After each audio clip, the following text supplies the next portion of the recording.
Welcome back to today's Explainer, where we're unpacking the reality of July 14, 2026.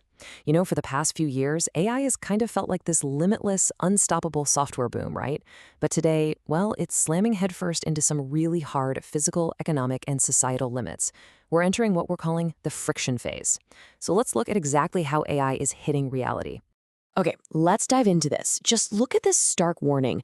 We must act now. And look, this isn't coming from fringe critics. We're talking about a joint statement signed by nearly 200 top voices. 15 Nobel economics laureates, OpenAI's CFO, Sarah Fryer, and Google DeepMind's chief scientist, Jeff Dean. They're explicitly warning us that AI could displace white-collar workers faster than literally any previous technological revolution. The big alarm here, our social safety nets are just completely unprepared for how fast this transition is happening. But the stakes aren't just about jobs, they're deeply structural. The Bank for International Settlements just dropped a fresh warning, directly comparing the old dot-com boom to today's AI infrastructure boom. They're pointing out that the massive tangled debt ties between hyperscalers and AI developers are creating a huge systemic economic risk.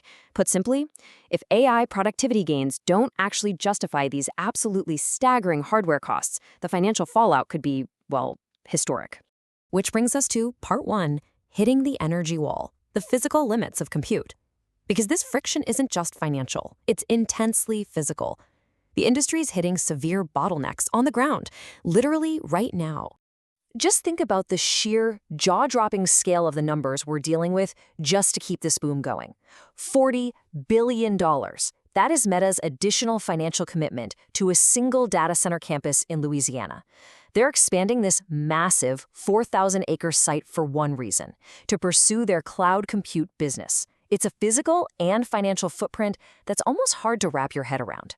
And that massive physical expansion, it's causing some major friction. The whole energy free-for-all era is officially over. Across multiple U.S. states, operators have actually been running unpermitted natural gas turbines just to meet AI power demands, which is drawing massive regulatory crackdowns. In fact, directly responding to this strain, New York Governor Kathy Hochul just signed the first ever one-year hyperscale data center construction moratorium to figure out strict water and energy standards. And this resource crunch is rippling globally. Get this. The insane demand for AI memory chips has actually caused double-digit Q2 shipment declines for major Chinese smartphone makers. They simply can't get their hands on the parts they need. So all of this intense scramble leads us to part two, the new geopolitics of AI and the reshaping of global power. Let's look at how this is radically altering global supply chains and government alliances. The world is really walking a complex global tightrope right now. On one side, the US and allied supply chain is aggressively tightening up. NVIDIA is slashing approved Asian buyers to stop advanced chips from being diverted, while places like Europe and Japan are pouring massive public funds into sovereign chip production. And this brilliantly illustrates a wild contrast, because on the other side of this equation, Goldman Sachs has formally started recommending Chinese AI models, like the ones from ByteDance and Alibaba, to their Wall Street enterprise clients. They're citing clear cost advantages and a real convergence in capability with US frontier models. Right in the middle of this global reshuffling, we're seeing unprecedented moves to lock in national interests. $42.6 billion. That's the estimated value of a 5% U.S. government equity stake that OpenAI has formally proposed.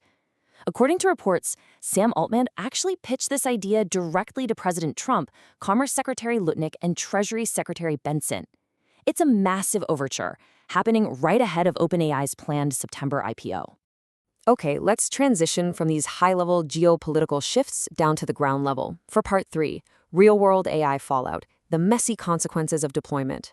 So the crucial point is that rapid AI integration is currently overwhelming our civic and commercial systems. Just look at today's collateral damage. During peak morning rush hour, Tokyo's AI-powered taxi dispatch network was entirely brought down by a cyber attack, stranding thousands of riders. Meanwhile, a coordinated cyberstrike completely overwhelmed AI fraud systems across major European retail platforms, triggering checkout failures across multiple countries.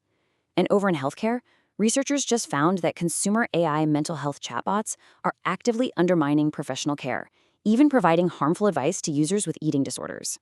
And yet, despite all these mounting friction points, the speed of the industry is somehow only accelerating. Just look at the timeline for this coming Thursday, July 17th. It is shaping up to be a monumental convergence. In the morning, Google is expected to launch Gemini 3.5 Pro. By midday, TSMC will report its Q2 earnings and forward AI guidance, which basically sets the hardware expectations for the entire tech sector. And then that evening, President Xi Jinping will deliver his first ever keynote at the World AI Conference.